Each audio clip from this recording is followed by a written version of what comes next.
वसुदेव सुतं देवं कंसचाणूर मर्दनम देवकी परमानंदम कृष्णं वंदे जगद्गुरुम। जगद्गुरु श्री कृष्ण के चरणों में प्रणाम और आप सबको हृदय से बहुत बहुत नमन। गीता की महिमा। गीता हृदय भगवान का सब ज्ञान का शुभ सार है। इस शुद्ध गीता ज्ञान से ही चल रहा संसार है। गीता परम विद्या सनातन सर्वशास्त्र प्रधान है। पर ब्रह्म रूपी मोक्षकारी नित्य गीता ज्ञान है। यह मोह माया कष्टमय तरना जिसे संसार हो, वह बैठ गीता नाव में सुख से सहज में पार हो। संसार के सब ज्ञान का यह ज्ञानमय भंडार है। श्रुति उपनिषद वेदांत ग्रंथों का परम शुभ सार है।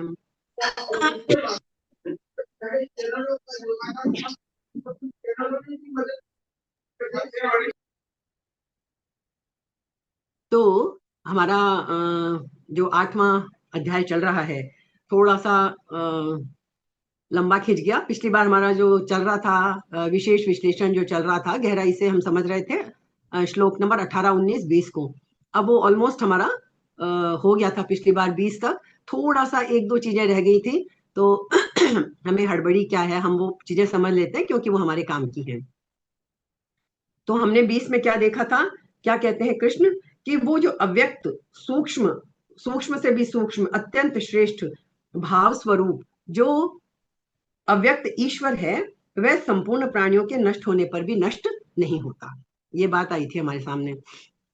अब वो इतना विराट है। और हमने ये भी देखा था कि भाई हम समझ तो लेते हैं बातों को, जैसे गीता भी पढ़ने हम बैठते हैं और रुचि है तभी हम सुबह उठ के बैठते हैं, समझना भी चाहते हैं और समझ भी रहे हैं चीजों को। लेकिन गीता बार बार ये बात कहती है कि समझने भर से कुछ नहीं होगा। समझने भर से कुछ नहीं होगा। समझ तो लेते हैं सिद्धांतों को और इस लायक भी हो जाते हैं कि हम औरों को समझा सकें, है ना, लेकिन फिर भी हाथ पल्ले कुछ नहीं पड़ेगा हमारे जब तक वो चीज हमारे अनुभव में ना आ जाए। जो तो हम छोटे से बच्चे को भी कुछ का कुछ रटवा के और व्यास गद्दी पे बिठा दें, लेकिन एक जो अनुभव करके बात बोली जाती है उसका अलग ही महत्व होता है। तो यदि हमें इस विराट में उतरना है, जो जिसका वर्णन अभी हम पीछे से पढ़ते आ रहे हैं, उसमें बड़ा कठिन है। उतरते हैं लोग, उतरने वाले लोग होते हैं, और लेकिन बस ये बात है कि वो इतना मुश्किल है कि वो बहुत कम लोग उतर पाते हैं। बहुत आगे तक भी बढ़ जाते हैं। जैसे बोलते हैं ना, कोई चीज 99% तक भी पहुंच गई, लेकिन 100% पहुंचना होता है। और वो होता क्या है कि वो 100%, वो 1 डिग्री का जो फर्क रह जाता है, वो फर्क रह ही जाता है। बहुत अच्छी स्थिति में पहुंच जाते हैं, लेकिन जो पूरा हम बोलते हैं विराट में उतरना, वो जो लोग उतर जाते हैं फिर उनकी हैसियत कैसी हो जाती है, कृष्ण बुद्ध और महावीर जैसी हो जाती है। फिर उन लोगों को हम बोलते हैं कृष्ण है, महावीर हैं, बुद्ध हैं। लेकिन विराट में उतरना है कठिन। अब कठिन, चलिए विराट की तो बात छोड़िए, हम लोग तो इतने अनाड़ी हैं कि हमें तो अपने शरीर का ही पूरा पता नहीं है। सुनने में बड़ी अजीब सी लगेगी बात कि शरीर का पता कैसे नहीं है, हमें तो सब कुछ पता है शरीर का। विज्ञान ने तो हमें सब कुछ, जैसे बोलते हैं ना, छोटे से छोटे हमारे सेल का और उसके अंदर का भी, और सब कुछ हमें बता रखा है। हमें तो सब कुछ पता है हमारे शरीर का। लेकिन सच्चाई यह है कि हमें अपने शरीर का भी पूरा पता नहीं है। ये ऊपरी चीजें, इनकी बात छोड़ दीजिए। मतलब लगेगा कि बड़ी अजीब सी बात है, लेकिन सच्चाई यह है कि इस शरीर में इतने राज छिपे हैं, इतने राज छिपे हैं इस शरीर में कि हमें उनका कोई पता नहीं है।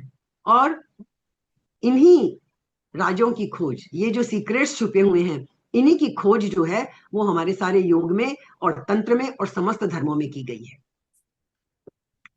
जैसे एक छोटा सा एग्जांपल ले लीजिए, इतनी शक्तियां हैं हमारे शरीर में, हम उनको एक्सप्लोर ही नहीं करते हैं। जैसे कुंडलिनी शक्ति, नाम सबने सुन रखा है हमने, है ना। और ये भी पता है कि कुंडलिनी शक्ति यदि जागृत हो जाए तो क्या से क्या हो जाता है, फिर भी हम लोग कोई कोशिश नहीं कर पाते हैं कुंडलिनी शक्ति की तरफ जाने की।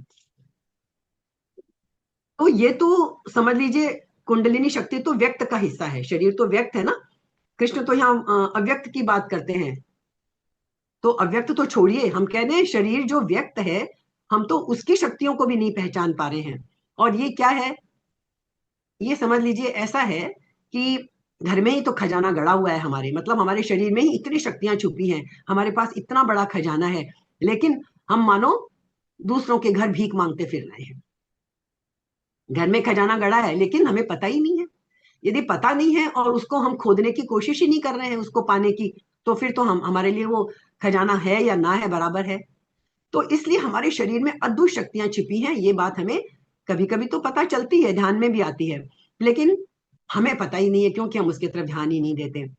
लेकिन ये तय है कि जिस व्यक्ति को इस विराट की यात्रा पर निकलना है, इस अव्यक्त की यात्रा पर निकलना है, तो उसे सबसे पहले सबसे जरूरी छोटा सा काम है जो इजी भी है, अपने शरीर के भीतर छिपी हुई शक्तियों से परिचित होना पड़ता है। तो इसीलिए जब जो लोग योग की गहराई में उतर जाते हैं, उन्हें फिर बड़े अलग अलग तरह के अनुभव होने लग जाते हैं।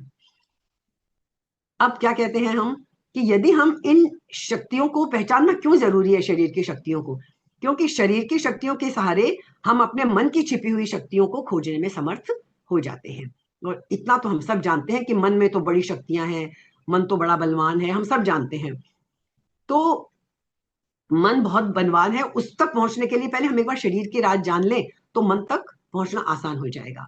अब मन क्या है, मन हमारे, बहुत ध्यान से समझिएगा, सारे जन्मों की, अब तक हमने जितने जन्म लिए हैं, सारे जन्मों की स्मृति अपने साथ लिए हुए अभी हमारे साथ मौजूद है।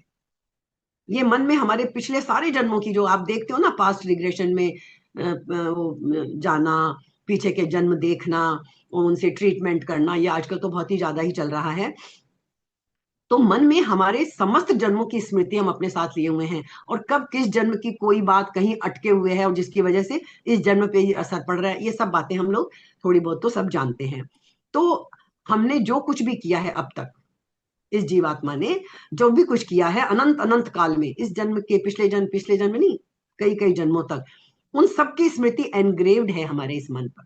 सबकी स्मृति एनग्रेव्ड है हमारे भीतर, मन के कोने में बस दबी पड़ी हुई है, सब दबी पड़ी हुई है, हम उसे आज ही खोल सकते हैं। अब हमें जरूरत नहीं है कि हम किसी को जाके पूछें, हम किसी को जाके पूछें कि पुनर्जन्म होता है या नहीं, हमें पूछने की जरूरत नहीं है। यदि हम थोड़ी अपने मन की शक्तियों को पहचान लें तो हमें तो सब कुछ खुद ही पता चल सकता है। अनूठी शक्तियां हैं, लेकिन हम तो क्या है, शक्तियों को जब पहचानने में लगते भी हैं तो कोई छोटे मोटे चमत्कार होते हैं, हम तो उनसे ही बड़े खुश हो जाते हैं, मुझे ना पहले से ही पता चलने लग जाता है। यदि हम कभी बहुत मेडिटेटिव उसमें होते हैं, बहुत अच्छे हमारे रास्ते पे, इस रास्ते पे चल पड़ते हैं, तो हमें छोटी मोटी चीजें महसूस होनी शुरू हो जाती हैं, है ना। लेकिन हम तो ऐसे हैं कि छोटी छोटी चमत्कारों से हम तो दीवाने हो जाते हैं। किसी ने हवा में हाथ उठाया, राख दे दी, अरे हम तो बस दीवाने हो गए, कितना चमत्कार, कितना चमत्कार। लेकिन धर्म हमें सिखाता है, ग्रंथ हमारे सिखाते हैं कि इन छोटे छोटे चमत्कारों में हमें उलझ के नहीं रखना है। जो इन चमत्कारों में उलझ के रह जाता है, बस वो फिर आगे की यात्रा नहीं कर पाता। और अक्सर हम सबके पास यही होता है। जैसे महर्षि पतंजलि का योग सूत्र पढ़िए, उन्होंने बड़ी सिद्धियां बताई हैं मन की, कि बहुत सिद्धियां मिल जाती हैं हमें, अणिमा गणिमा लघिमा महिमा, बहुत सारी सिद्धियां, अष्ट सिद्धि नव निधि के दाता, हम बोलते भी है ना, असबर दीन जानकी माता, अष्ट सिद्धि नवनिधि के दाता। तो ये अष्ट सिद्धियां और नवनिधियां हम तो अपनी आरतियों में सब में बोलते रहते हैं, है ना। वो अष्ट सिद्धियां जो हैं वो सब हमें मिल सकती हैं इस मन के जरिए। लेकिन पतंजलि क्या कहते हैं, महर्षि पतंजलि, मिल भी जाए ये सिद्धियां, कभी इनमें अटक के मत रहना। ये सिद्धियों का वर्णन मैं सिर्फ इसलिए कर रहा हूं कि जानकारी होनी चाहिए बस। तो ये मन में छिपी हुई शक्तियां हैं, और वो आठों शक्तियां क्या है, मन की शक्तियां हैं, वो शरीर की शक्तियां नहीं है। हनुमान जी ने जो बड़ा रूप धारण करा, छोटा रूप धारण करा, मशक समान रूप कपिधरी, मच्छर जैसे बन गए, उसके मुंह में घुस गए राक्षसी के, है ना। और कनक भूधराकार शरीरा, पर्वत से भी बड़ा शरीर कर लिया। तो ये जो अणिमा, छोटा बनाना, गरिमा, लघिमा, महिमा, ये जितनी सारी शक्तियां हैं ये सब मन की शक्तियां होती हैं, शरीर में नहीं होती है ये। तो और मन क्या है? अव्यक्त है, बीज की भांति, जैसे हमने देखा ना बीज में पूरा वृक्ष छुपा होता है, ऐसे ही मन में ये सारी शक्तियां हैं, लेकिन कैसी है? वो अव्यक्त है, अनमैनिफेस्टेड है। वे सब प्रकट हो सकती हैं, है ना? और पर हमको तो जरा सा भी कुछ मिले, यदि कहीं से भी किसी और में भी दिख जाए, तो हम तो उस थोड़े से धुएं में ही अंधे हो जाते हैं। इसलिए महर्षि पतंजलि ने कहा है सिद्धियों के विवरण करते समय कि मैं वर्णन सिर्फ इसलिए कर रहा हूं ताकि आपको पता रहे कि आपके भीतर क्या छुपा हुआ है, लेकिन ये ना तो पाने योग्य हैं ना ये चाहने योग्य हैं, और इन्हें पाने और इन्हें इनकी चाहना में ही लग जाता है, उसकी फिर जो परम यात्रा है, यदि किसी को इसी दुनिया में नाम कमाना है, चमत्कारी बनना है, तो ये सिद्धियां पाके आप आराम से चमत्कारी बन सकते हैं, पानी पे चल सकते हैं, हवा में उड़ सकते हैं। ऐसे तो हमारे यहाँ तो योगियों के बहुत सारे उदाहरण भरे पड़े हैं, लेकिन वो योगी वहीं रुके नहीं। रामकृष्ण परमहंस का हम देखते हैं, योगी परमानंद योग इनका देखते हैं, बहुत सारे लोगों की, कितने ही हमारे ऐसे योगियों के उदाहरण हमारे पास भरे पड़े हैं, लेकिन वो फिर इन सिद्धियों में नहीं अटक के रहते। तो जो परम यात्रा है वो तो अव्यक्त से भी अव्यक्त में जाना है, हमने पिछली बार देखा था ना, अव्यक्त से भी अव्यक्त है वो परमात्मा, तो अव्यक्तों में भी श्रेष्ठ है, तो मन के भी पार है।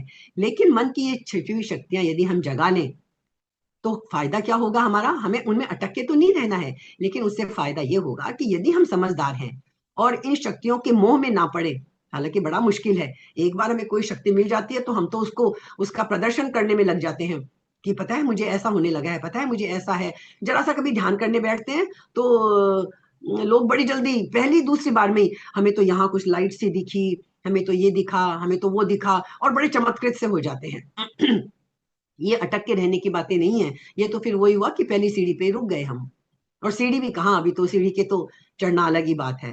तो इन शक्तियों के द्वारा यदि हम इन शक्तियों को मोह में ग्रस्त ना होके इन शक्तियों का सही उपयोग कर लें, तो फिर हम उस अव्यक्त से भी अव्यक्त की यात्रा पर निकल सकते हैं, उसको खोज सकते हैं। ये हमें गीता समझा रही है।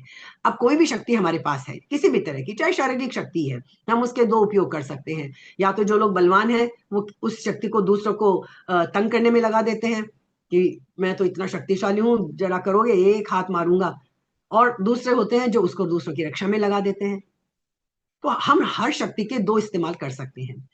तो या तो हम उस शक्ति से क्षुद्र तल पर, नीचे के तल पर खड़े होकर उससे कोई काम ले लें अपना छोटा मोटा, जब हमें कोई शक्ति मिल गई तो हम उसे चमत्कार दिखाकर और अपने छोटे मोटे काम निकाल लें, और या फिर हम उस शक्ति का उपयोग किस काम के लिए कर लें कि शक्ति तू हमें धक्का दे आगे की यात्रा पर जाने के लिए, उस अव्यक्त को पाने के लिए जो हमारी यात्रा चल रही है, जो हम साधकों की यात्रा चल रही है, उसमें तू उस शक्ति से हम ये चाहेंगे कि बस वो हमें आगे धक्का दे ताकि हम और आगे बढ़े, ना कि हम वहीं शक्तियों के जाल में उलझ के रह जाएं। इस रास्ते पे बहुत प्रलोभन आते हैं, बहुत मोह आते हैं, ठीक है ना?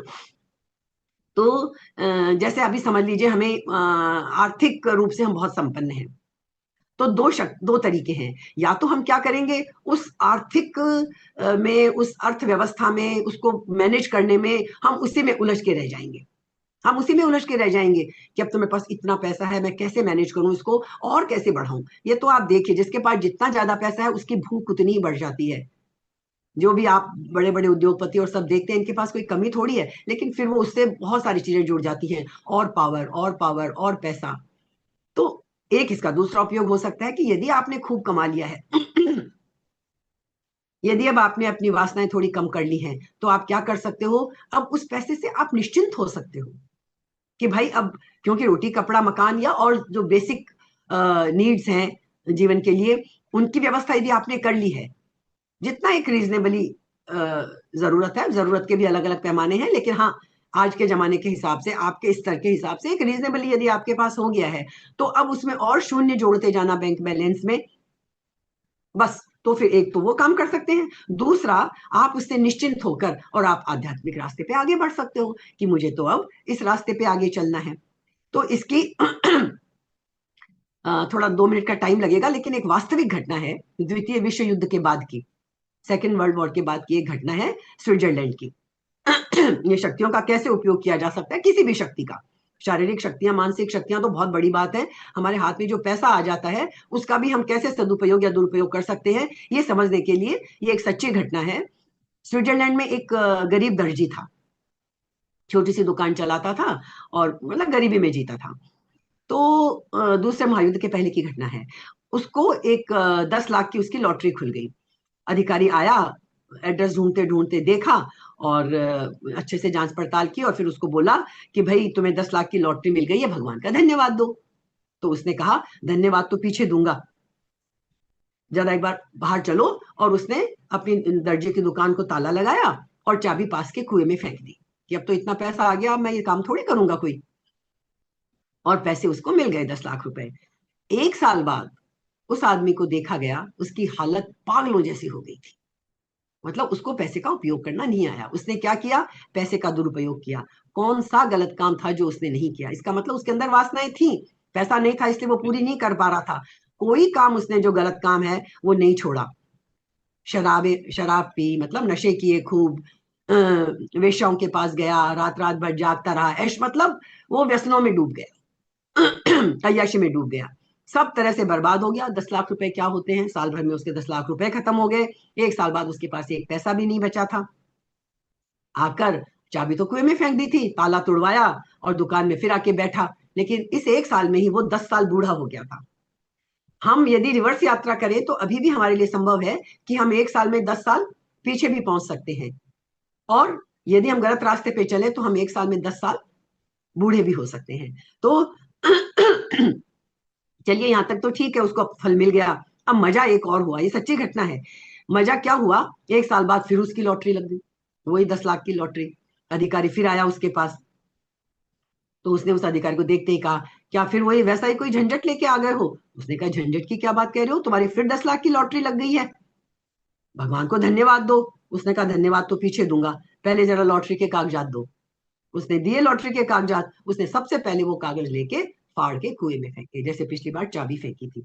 उसने कहा भैया अब मैं बिल्कुल नहीं जाऊंगा उस नरक में, अब नहीं जाना है मुझे। मतलब उसे सदुपयोग करना नहीं आया। वो उस पैसे का सदुपयोग भी तो कर सकता था, लेकिन बस उसको पता था कि उसका वश है नहीं, वो तो यही करेगा। तो ये समझ हमें एक बहुत ही छोटी सी कहानी थी, पर हम इससे उसको गहराई तक ले जा सकते हैं। यदि कोई भी शक्ति हमारे पास है किसी भी तरह की, तो हम उसका सदुपयोग हमें करना चाहिए, है ना?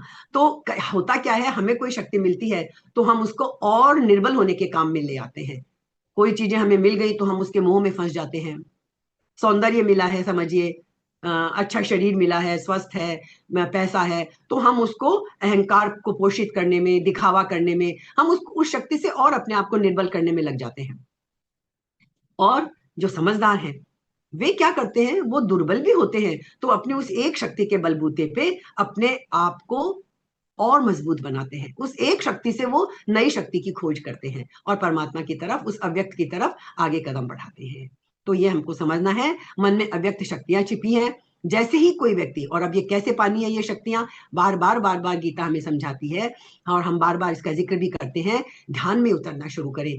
ये एक अभ्यास हम गीता पढ़ने वाले रोज कर लें। दिन में 2 बार तो जरूर, कुछ भी नहीं होता है तो 10 मिनट आंखें बंद करके तो बैठ ही जाए, 5 मिनट बैठ जाए, बहुत फायदा होगा। इसको, ये किसी को प्रमाण नहीं चाहिए, खुद हमें प्रमाण मिल जाएगा। बस खाली आंखें बंद करके बैठे, कोई झगड़ा नहीं करें, विचार आते हैं आने दें, जो होता है। हम ज्ञान के अभ्यास में ये सब चीजें करते हैं, तो हमें ये सब करना चाहिए। बस हमें सावधान रहना है, फंसना नहीं है। तो वो अव्यक्त, वो परम अव्यक्त जो अल्टीमेट अनमेनिफेस्टेड है, हमारे भीतर एक क्षण भी उतना ही मौजूद है जितना कभी था और कभी होगा। वो तो हमें, वो ईश्वर तो हमेशा हमारे साथ रहेगा, बस हमें पाना है। तो शरीर के तल पर जब तक हम रहेंगे हमें एकता का अनुभव नहीं होगा। जैसे आप दुनिया में भी व्यवहार में देख लीजिए, शरीर के तल पर एकता नहीं होती कभी किसी से। हाँ, किसी से हम बोलते हैं ना इससे तो मेरा मन मिल गया है, मन के स्तर पर जो है, तब वहां हमारी कभी कभी एकता सध जाती है। तब हमें लगने लगता है ये तो हमारे बहुत करीब है दिल के, हम बोलते हैं ना ये तो हमारे दिल के बहुत करीब है। तो वो मन के लेवल पे जो है वहां एकता सज जाती है। लेकिन जो मन के भी पार उतर जाते हैं, वहां अनेकता नहीं रह जाती, वहां एकता सदी हुई है, क्योंकि वहां तो फिर ईश्वर है। तो सारा ध्यान जो है, सारा मेडिटेशन जो है हम किस लिए करते हैं? मन के पार जाने के लिए करते हैं। ठीक है, जैसे तो इसके लिए हमें एक चीज समझनी होगी कि जैसे हमने देखा ना कि एक धुरी होती है और बीच में एक कील होती है ना, पहिया चलता रहता है, चाहे सारी दुनिया की यात्रा कर ले, वो कील वहीं की वहीं रहती है और पहिया घूमता रहता है। तो जब तक हम उस पहिए के ऊपर बैठे हुए यात्रा कर रहे हैं तो हम वहीं घूमते रहेंगे। एक और एग्जांपल समझ लें कि जैसे हम पेपर पे एक सर्कल बनाए, बीच में एकदम सेंटर में एक डॉट बनाए। अब हम क्या करें, उसकी जो परिधि है उस पे थोड़ी थोड़ी दूरी पे डॉट लगाएं और हर डॉट को सेंटर पे लाएं। तो जो भी डॉट हम परिधि पे बनाएंगे वो तो दूर दूर होंगे, लेकिन वो धीरे धीरे जब सेंटर की तरफ आते हैं तो वो सब एक हो जाते हैं। यही हम मनुष्यों की स्थिति है। जैसे जैसे हम उस एक सेंटर, उस परमपिता की तरफ जो जो लोग जितना जितना जाते हैं वो अपने आप में एकत्व का अनुभव करते हैं। तो ऐसे ही हमें क्या करना है, जैसे वो कील, वो परमात्मा जो है ना, वो उस कील की तरह है, वो कभी नहीं हिलता, वो अव्यक्त, मतलब वो उसका मूवमेंट नहीं होता। वो सारे हम उस पहिए में ही घूमे पड़े हैं, पहिए पे बैठे यात्रा कर रहे हैं। तो पहिए के साथ हम ऊपर नीचे दाएं बाएं घूमते रहेंगे घूमते रहेंगे। कील तक जाने की हमें कोशिश करनी है, मतलब हमें सेंटर पे आना है, केंद्र पे आना है। तो हमें यदि हम उस परम अव्यक्त तक पहुंच जाएंगे तो फिर वहां अद्वैत है। जो वेदांत आप पढ़ते हैं ना, वेदांत दर्शन, हमारा जो दर्शन है, क्या कहते हैं? अद्वैत वेदांत, जहां कोई द्वैत नहीं रह जाए, अद्वैत। वेद हमें यही सिखाते हैं कि दो कुछ है ही नहीं। जब सब एक जगह पहुंच जाते हैं उसी जगह, तो वहां एक ही एकत्व की अनुभूति होती है। और ये अनुभूति मैंने बताया ना, मन भी जहां थोड़े मिल जाते हैं वहां भी थोड़ी एकत्व की अनुभूति होने लगती है। तो थोड़ा समय आज का ले लिया, लेकिन अब ये समझ लीजिए 18, 19, 20 तक हमने बहुत अच्छी तरह समझ लिया। अब हम थोड़ा आगे बढ़ते हैं, 21वें श्लोक पे आगे बढ़ते हैं। तो अभी तक हमने क्या किया? परमात्मा विषयक वर्णन हुआ अभी तक हमारा। हम उन सब की एकता करते हुए अनन्य भक्ति के विशेष महत्व का वर्णन आगे के 2 श्लोकों में करते हैं, 21 और 22 में। ये हम कई बार देख चुके हैं कि ईश्वर ने बताया कि सब रास्ते ईश्वर तक जाते हैं, लेकिन फिर भी भक्ति का मार्ग जो है ना, वो बड़ा श्रेष्ठ है। तो अनन्य भक्ति के विशेष महत्व का वर्णन इन 2 श्लोकों में 21 और 22 में किया है। हम 21वां पढ़ते हैं। अव्यक्तोक्षर इत्युक्तस्तमाहु परमां गतिं यम प्राप्य न निवर्तन्ते तद्धाम परमं मम। क्या कह रहे हैं? तम अव्यक्त, उसी अव्यक्त को, उस अव्यक्त को, अक्षर है, अक्षर, अक्षर का मीनिंग अभी हम समझेंगे, जिसका कभी क्षरण नहीं होता, ऐसा कहा गया है। तथा उसी परमाम गतिम, उस परम गति को आहु कहा गया है। जो अभी तक बताइए ना, वो परम अव्यक्त बताया गया है, वो परम गति क्या है वो बताई गई है। यम, उसको प्राप्त होकर फिर क्या हो जाता है? न निवर्तनते, फिर लौटकर संसार में व्यक्ति नहीं आते हैं। तत्मम परमम धाम है। कृष्ण अर्जुन को कह रहे हैं ईश्वर रूप में कि वो मेरा परम धाम है। जिस जिस अव्यक्त को पाकर और जिस परम गति को पाकर, परम गति का मतलब बस उसके बाद फिर और कोई गति नहीं है, परम गति है, बस वहां वहां विश्राम है। उसको पाकर और फिर क्या होता है? फिर बस जीव फिर लौटकर संसार में नहीं आते, ये हम देख चुके हैं, और वही मेरा परम धाम है। क्या कह रहे हैं? कि वो मेरा परम धाम है। तो 20वें श्लोक में जो कहा अव्यक्त है, सनातन है, उन सब की एकता करते हुए भगवान इस श्लोक में क्या कह रहे हैं? कि उसी को परम गति कहा, उसी को सर्वश्रेष्ठ गति कहा, कि उसको प्राप्त होने पर फिर संसार में लौटकर नहीं आना पड़ता। तो अब हमने समझा क्या? वो प्रापणीय वस्तु जिसे हमें प्राप्त करना है, वो तो बस वो एक ही है। हम तो फंसे पड़े हैं हजारों चीजों में, है ना, भोगों में, विलास में, एक एक चीज में फंसे पड़े हैं हम तो। लेकिन प्रापणीय वस्तु यदि इस मनुष्य जन्म में, यदि अल्टीमेट मनुष्य जन्म का लक्ष्य है, तो वो प्रापणीय वस्तु वो एक ही है, वो अव्यक्त ईश्वर, वो परमात्मा ही प्रापणीय है, वही प्राप्त करने योग्य है। तो वो प्रापणीय वस्तु को अनेक रूपों में कहा गया है, उसी की यहाँ एकता की गई है इस 21वें श्लोक में। तो ऐसे ही 14वें अध्याय में और सब अध्याय में जगह जगह ये वर्णन गीता हमें बताएगी। तो लोगों की ऐसी धारणा रहती है कि भाई सगुण उपासना का फल दूसरा होता है, निर्गुण उपासना का फल दूसरा होता है। तो इस धारणा को दूर करने के लिए इस श्लोक में सबकी एकता का वर्णन किया गया है कि आप ये मत चिंता करो कि आप कौन से रास्ते चल रहे हो। कोई किसी से मेडिटेशन नहीं होता है, वो भक्ति के रास्ते चलता है, प्रेम के रास्ते चलता है। जो मीरा चली, सूर चले, तुलसी चले, है ना। तो रास्ते सब एक ही तरफ को जाते हैं। बड़े बड़े योगी जाते हैं, योग के रास्ते जाते हैं। तो सगुण के रास्ते पे चलो, चाहे निर्गुण के रास्ते पे चलो, किसी की तरह सगुण निराकार, निर्गुण निराकार, किसी भी रास्ते पे आप चलो, मनुष्यों की रुचि, विश्वास और योग्यता सबकी अलग अलग होती है। हम सबकी रुचियां अलग हैं, हम सबके विश्वास, हमारे फेथ अलग अलग हैं, और हम लोगों की सबकी योग्यता भी अलग अलग है ना। कोई सुबह उठ के बैठ के घंटों ध्यान में बैठ सकता है, कोई नहीं बैठ सकता 2 मिनट, कोई बात नहीं। अपनी रुचि देखो, अपनी योग्यता देखो, और उसके अनुसार, और अपना विश्वास भी देखो। किसी चीज में विश्वास ही नहीं जमता है तो उस रास्ते पे फिर मत चलो, दूसरा रास्ता पकड़ो। तो किसी भी रास्ते पे चलो, गीता कहती है सभी रास्ते एक ही जगह ले जाएंगे, सभी उसी अव्यक्त से हमें मिला देंगे। लेकिन तो अंतिम फल में कोई फर्क नहीं होगा। जैसे आप कुछ भी देख लीजिए, किसी भी तरह से तृप्ति जब किसी चीज की, मतलब भोजन जैसे हमें ना हो तो फिर अभाव महसूस होता है, और यदि भोजन प्राप्त हो जाए तो तृप्ति होती है। इनकी एकता होने पर भी भोजन के पदार्थों में भिन्नता रहती है ना। किसी को किसी भोजन से तृप्ति मिलती है, किसी को किसी भोजन से तृप्ति मिलती है। तो बहुत ही प्रैक्टिकल एग्जाम्पल है। हाँ, किसी को एक खाना अच्छा लगता है, किसी को दूसरा अच्छा लगता है। तो ऐसे परमात्मा के प्राप्त न होने पर अभाव की और प्राप्त होने पर पूर्णता की एकता, ये सबको एक साथ मिलेगी। लेकिन उपासनाओं में भिन्नता है, सबकी उपासना के तरीके अलग अलग हैं, हो सकते हैं। उससे गीता कहती है कोई फर्क नहीं पड़ता, अंत में सबको एक ही परमात्मा की प्राप्ति होती है।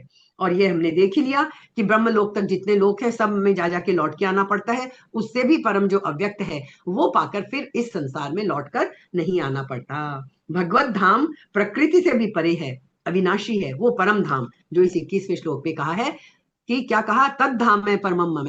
अर्जुन, तद तत् धाम, संधि विच्छेद करिए, तत् धाम, वो मेरा परमम मम, मेरा वो परम धाम तो वही है जिसको पाकर यम प्राप्य न निवर्तनते, जिसको पाकर फिर तुम्हें लौटना नहीं पड़ेगा अर्जुन, वो है मेरा परम धाम।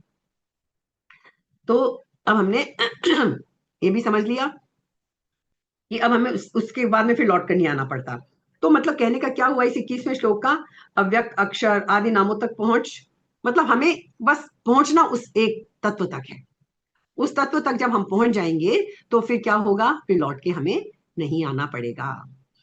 अब एक बार हम 22वां श्लोक भी पढ़ लें, या चलिए इसको थोड़ा सा समझ लेते हैं कि अ, जो अविनाशी है, अव्यक्त है, यही सब हमारा वो है। परम धाम प्रत्येक के भीतर है। एक तो हम फिर ये बात भी समझ लें कि वो परम धाम के लिए कोई बहुत लंबी चौड़ी यात्रा नहीं करनी है, ये यात्रा सब हमारी अपने ही अंदर की यात्रा है। वो परम धाम सबके भीतर है, जो जैसे हम स्वर्ग नहीं, जैसे हम वैकुंठ बोलते हैं। आपने सुना होगा ना, कई बार बचपन में हम कहानियां सुनते थे, हमारी दादी माँ बोलती थी कि नहीं, स्वर्ग नहीं, मुझे तो वैकुंठ जाना है, वैकुंठ धाम को। मतलब वो, ये वैकुंठ एक तरह से और भी ऊंचा लोक जहाँ भगवान का धाम माना जाता है, वो प्रत्येक के भीतर है। ये मोक्ष हमारे सबके भीतर है। और इसे परम धाम इसलिए कहा है श्री कृष्ण ने कि ये कोई पड़ाव नहीं है, ये कोई स्टेशन नहीं है। ये क्या है कि हमें ऐसा पड़ाव या स्टेशन नहीं है जहां ठहर कर हमें फिर आगे बढ़ना है। यहां आकर सारी यात्राएं समाप्त हो जाती है, बस ये अल्टीमेट स्टेशन है, बस पहुंच गए, अब आप मंजिल पे पहुंच गए। तो ये है, ये इस 21वें श्लोक में हमें यह कहा गया है कि ये सबके भीतर है। इसके बाद हमें कोई आगे की यात्रा नहीं करनी, सारी यात्राएं समाप्त हो गई, अब और कोई यात्रा नहीं है। तो ये परमाम गतिम जो वर्ड आया था ना, इसको हम देखें, परमाम गतिम को, ये परम गति हमको यही समझ लेनी है कि ये परम गति जो है, 1 सेकेंड,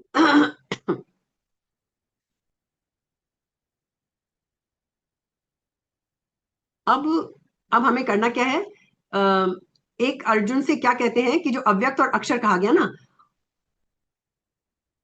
तो वो कहते हैं अर्जुन, तू उस परम गति को यदि उपलब्ध होना चाहता है, वहां का स्वभाव क्या है उस परम गति का, विश्राम। बस विश्राम ही है। इस जगत में तो श्रम ही स्वभाव है, अशांति ही परिणाम है।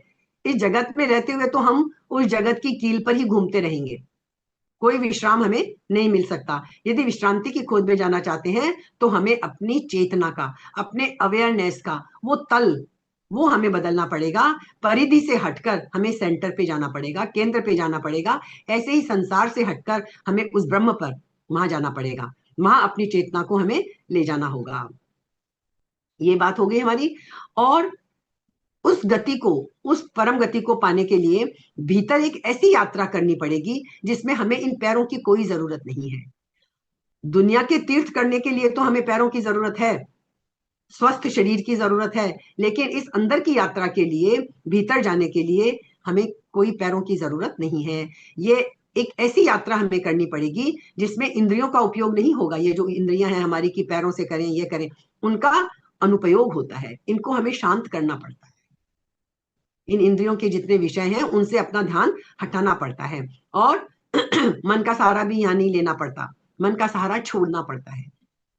मन से अतीत जाना, ध्यान में हम क्या करते हैं, मन से ऊपर उठ जाते हैं, मन के पार जाते हैं। तो ये एक ऐसी यात्रा है जिसमें हम उस चाक के घूमते हुए रूप को छोड़कर धीरे धीरे धीरे धीरे कील की तरफ, उस सेंटर पॉइंट की तरफ सरकते जाते हैं। और एक दिन वहां पहुंच जाते हैं जहां चाक है ही नहीं, जहां वो व्हील है ही नहीं, बस कील ही कील है। वो कील हम सबके अंदर है, क्योंकि हम सब समझ लीजिए एक छोटा सा चाक है घूमते हुए। हमारे बहुत सारे डायमेंशंस हैं और हमें उसमें अंदर की तरफ पहुंचना है। लेकिन जैसा अभी हमने थोड़ी देर पहले जिक्र किया था ना, 19 बहुत लोग हैं जो पहुंचते हैं, बड़ी बड़ी सिद्धियां भी पाते हैं, इस यात्रा में भी आगे बढ़ते हैं। लेकिन वो क्या कहते हैं, एक बात है कि कई बार लोग अच्छे अच्छे लोग पा लेते हैं, ब्रह्म लोक तक पा लेते हैं और भी स्वर्ग लोक, लेकिन कई बार वो यहां तक नहीं पहुंच पाते, इस परम धाम तक। और 99% पहुंच जाते हैं, लेकिन वो 1% के पीछे रह जाते हैं। इसके लिए एक छोटा सा बड़ा एग्जाम्पल है अच्छा सा। जैसे हम पानी को गर्म करते हैं, 99 डिग्री तक भी पानी गर्म हो जाए और यदि हम उसके नीचे के दी गई ऊष्मा को, आग को बंद कर दें, तो वो पानी फिर ठंडा होकर फिर अपने नॉर्मल उस पे आ जाएगा। लेकिन यदि उस पानी को हम 100 डिग्री पे पहुंचा दें तो क्या होगा, स्टीम बन जाएगी, भाप बन जाएगी, और तब वो ऊपर उड़ जाएगा। देखिए 99 डिग्री तक है, तब तक भी उसकी उसकी गति क्या होनी है, अल्टीमेट उसको नीचे आना ही है। वो जो 1% का, 1 डिग्री का फर्क है, वही उसको ऊपर तक पहुंचा देता है। फिर पानी का तो स्वभाव है नीचे बहेगा वो गर्म पानी है तो भी नीचे बहेगा, 99 डिग्री तक है वो नीचे ही बहेगा। लेकिन जैसे ही वो 100 डिग्री पे पहुंचा, वाष्प बनी, फिर उसको नीचे बहाने का कोई उपाय नहीं है, फिर तो बस वो ऊपर ऊपर ऊपर ऊपर ही जाएगा। तो इसी तरह जब तक क्या है कि ये जो 100 डिग्री का बिंदु है ये हमें पाले तो हम उस अव्यक्त तक पहुंच जाएंगे। नहीं तो क्या होगा, कितने भी अच्छे लोक में जाएं, फिर जो हमने पीछे बातें पढ़ी थी, लौट कर आना ही पड़ता है हमें, फिर हमें आना ही पड़ता है। ये बात हम हमारे लिए बहुत इंपॉर्टेंट है। तो कि हम छोटी छोटी चीजों में उलझ के ना रहें, अपनी शक्तियों को और आगे बढ़ाएं। जैसे पानी को यदि ऊष्मा बनकर, वाष्प बनकर ऊपर उड़ना है तो फिर उसे 100 डिग्री तक गर्म होना ही करना ही पड़ेगा। तो गीता जो हम पढ़ रहे हैं ये एक महाकाव्य है अपने आप में। उपनिषद को हम महाकाव्य कहते हैं, ये गीता अपने आप में एक महाकाव्य, बहुत सुंदर है। लेकिन श्री कृष्ण उस जगह से इस गीत को जन्म देते हैं जहां कृष्ण पहुंचे हुए हैं। कृष्ण जैसा व्यक्ति, महावीर जैसा व्यक्ति, बुद्ध जैसे व्यक्ति, तो इसलिए इसका नाम क्या पड़ा, वो गीत है। लेकिन वो कैसा गीत है, भगवत गीता। हम इसे क्या कहते हैं, भगवान के द्वारा गाया गया गीत है ये भगवत गीता है ना। गीत भगवान का, गीत भागवत चैतन्य का, जो हमारी वो अवेयरनेस है जो उस प्रभु से जुड़ी हुई है, उसका, उस जगह से इस गीत को जन्म मिलता है जहां से लौटना संभव नहीं है। वो कृष्ण जैसा व्यक्ति ही ये भगवत गीता कह सकता है, जो उस चैतन्य तक पहुंच गया है। तो अब देख लीजिए आप, आज भगवत गीता के जानकारों की कमी थोड़ी है। इतने बड़े बड़े विद्वान हैं, लाखों, चलिए लाखों नहीं होंगी, मैंने कोई गिनी नहीं है, पर हजारों टीकाएं हैं गीता के ऊपर। और गीता का प्रचलन भी बढ़ता जा रहा है, कंठस्थ भी लोग कर रहे हैं, उसका पाठ भी कर रहे हैं, सबके फायदे हैं, है ना। बड़े बड़े विद्वान हैं, आप उनसे शास्त्रार्थ करिए, वो